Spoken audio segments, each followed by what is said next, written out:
अस्सलाम वालेकुम। Welcome to city three pixel. आज फोटोशॉप की सेकंड क्लास है। और आपको पिछली बार पहली क्लास में आपको मैंने बताया था मूव टूल के बारे में और मार्कर टूल के बारे में। एक बार फिर इसको थोड़ा बहुत रिपीट कर देता हूँ मैं आपको। अब स्क्वायर वाला मार्कर टूल देता हूँ और एक न्यू लेयर ले लेता हूँ। इसको नॉर्मल लेफ्ट शिफ्ट दबा कर ड्रैग करेंगे तो स्क्वायर उस पर आएगा। अगर मैं शिफ्ट को छोड़ूंगा तो हम इसको किसी भी शेप में इस तरह खींच सकते हैं, थोड़ा लंबा करने के लिए या फिर इसको इस तरह लेटा के ड्रॉ करने के लिए। कलर करने के लिए ऑल्ट बैक स्पेस। और अगर मुझे इसका साइज छोटा करना हो तो कंट्रोल टी दबाऊंगा। इसके बाद इसको इस तरह से छोटा कर सकता हूँ शिफ्ट दबा के इस तरीके से, या फिर बड़ा करना हो तो इस तरीके से मैं इसको बड़ा कर सकता हूँ। और अगर मुझे इसको रोटेट करना हो, घुमाना हो, तो अगर आप ये देखें मैं जब माउस को थोड़ा दूर लेके आता हूँ तो मेरा जो कर्सर है माउस का वो थोड़ा राउंड हो गया। अब मैं इसको जैसे घुमाऊंगा शिफ्ट पकड़ के, ताकि बिल्कुल आसानी से रोटेट हो, यहाँ वहाँ भागे ना। तो ये देखें इस तरह मैं इसको रोटेट भी कर सकता हूँ। और अगर राउंड शेप हो, न्यू ले लेके, अब राउंड को तो हम रोटेट नहीं कर सकते, लेकिन राउंड का अगर मैं इस तरह शिफ्ट दबा के इस तरह दबाऊं तो ओवल शेप में कन्वर्ट कर सकते हैं हम लोग। ये देखें कंट्रोल टी करके इस तरह घुमा सकते हैं। और एक ये टूल था मार्क्यू टूल, सिंगल रो वाली, इसमें भी हम कंट्रोल टी करके बड़ा कर सकते हैं। लेकिन ये देखें कंट्रोल टी इससे बड़ा कर सकते हैं, लेकिन यही काम उससे भी हो सकता है हमारा। बाकी जो आपको सही लगता है वो आप यूज़ कर सकते हैं। और हमारा अगला टूल है लासो टूल। अब वो लासो टूल के अंदर 3 टूल हैं। तो इससे हम लोग कोई भी इमेज को पीएनजी कर सकते हैं, या कोई बैकग्राउंड कट करना हो या काटना हो तो इसके ज़रिए हम काट सकते हैं। तो मैं लासो टूल पे क्लिक करता हूँ। तो अभी फ़िलहाल कोई बैकग्राउंड पे कुछ है नहीं, लेकिन मैं फिर भी कोई शेप इसे हम ड्रॉ कर सकते हैं। इसको फ्री हैंड हम लोग चला सकते हैं इस तरीके से। और कलर भी हम कर सकते हैं इसके अंदर कोई सा भी, लेकिन इससे थोड़ा शेप बहुत आउट होता है क्योंकि फ्री हैंड चलता है ये, इससे सही से शेप बनता नहीं है, या ऐसे कभी कुछ काटने का में आता है ये। सेकंड टूल है हमारा पॉलीगोनल लासो टूल। इससे हम पीएनजी कर सकते हैं इमेज को आसानी से। अगर देखें अगर मैं शिफ्ट प्रेस करता हूँ तो बिल्कुल स्ट्रेट हो गई लाइन।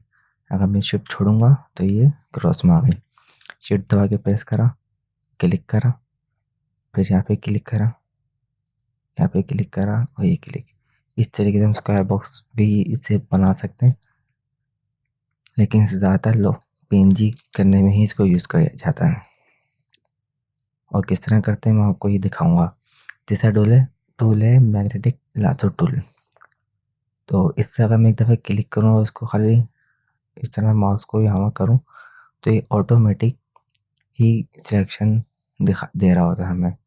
अभी यहाँ पे इमेज कोई है नहीं तो सही तरीके से डिटेक्ट कर नहीं पा रहा। अब कोई इमेज होती बैकग्राउंड पे तो इसको डिटेक्ट करते हुए ही चलता। तो मैं आपको किसी इमेज पे पीएनजी करके दिखाता हूँ।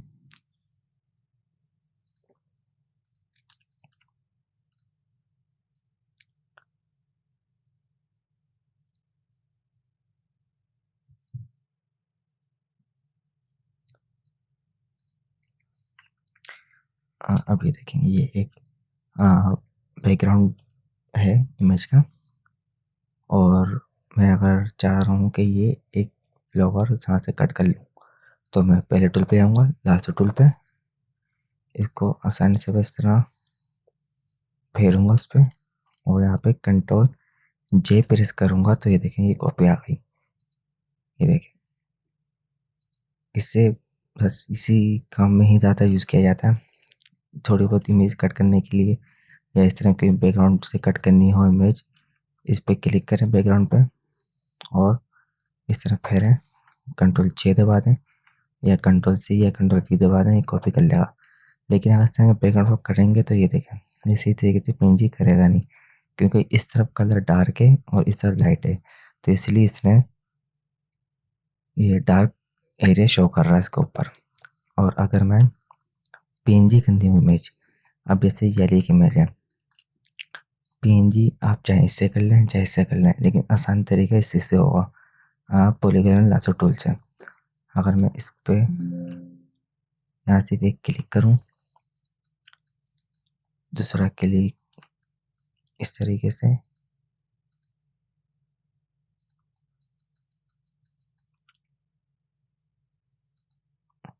ये देखें आसानी से सिलेक्शन हो गई। यहीं पे अगर मैं Ctrl+J प्रेस कर दूंगा तो ये देखें इसने एक कॉपी ले ली। और यही अगर मैं लासो टूल से करूं तो इससे थोड़ी मुश्किल होगी, क्योंकि ये फ्री हैंड चलता है। अगर मेरा हैंड हल्का से भी यहाँ वहाँ हुआ तो ये देखें इमेज से ख़राब करना शुरू कर देगा। और अगर आपने क्लिक छोड़ा तो ये इस तरीके से सिलेक्शन बना देगा। तो इसलिए या तो मैग्नेटिक यूज़ करते हैं। अच्छा, मैंने इमेज को जूम करा हुआ है, जूम करने की शॉर्ट की Ctrl+, और अगर माइनस करना हो और जूम आउट करना हो तो Ctrl-। ये देखें, तो मैं भी मैग्नेटिक टूल को क्लिक करता हूँ और ये देखें ये खुद ही इमेज की सिलेक्शन डिटेक्ट कर रहा है। और अगर थोड़ा दूर भी कर दूँ माउस को तो ये देखें ये थोड़ा पिक आउट होने लग जाएगा। ये देखें, तो इससे भी कटिंग सही होती नहीं है। तो आप कोशिश करें या तो फिर पॉलीगॉन टूल यूज़ करें, या फिर प्रोफेशनल के तौर पर यूज़ करना है तो फिर आप पेन टूल का इस्तेमाल करें। पेन टूल की क्लास इंशाल्लाह आगे आके होगी। तो अभी हम थोड़ा इस तरफ हैं तो इसे कवर करते हैं Ctrl+T। और अगर जूम करना है जूम आउट करना है, इसकी शॉर्ट की है Ctrl- और Ctrl+। आप एक आसान तरीका है, आप कीबोर्ड से भी कर सकते हैं। अगर मैं ऑल्ट प्रेस करके रखूं और अपना माउस का रूलर को आगे घुमाऊं तो ये देखें जूम इन कर रहा है, और अगर वापस घुमाऊं तो देखें जूम आउट कर रहा है। इससे आसानी से काम हो सकता है। और जूम करने के बाद इस पेज को इस तरह मूव करना है तो स्पेस के बटन दबाएंगे आप, तो ये देखें स्पेस के बटन दबा के आप इस तरीके से जूम करके कोई भी काम कर सकते हैं आसानी से। ये देखें क्लिक करा, फिर स्पेस का बटन दबाया, इस तरह पेज को नीचे करा, ये क्लिक कर दिया। आप इस तरीके से भी आसानी से काम कर सकते हैं इमेज पीएनजी करने के लिए, जूम आउट करने के लिए ये शॉर्ट की। आई होप ये क्लास आपको अच्छी लगी होगी। पसंद आए तो प्लीज़ वीडियो पर लाइक, कमेंट और सब्सक्राइब करना मत भूलिएगा। अल्लाह हाफिज़।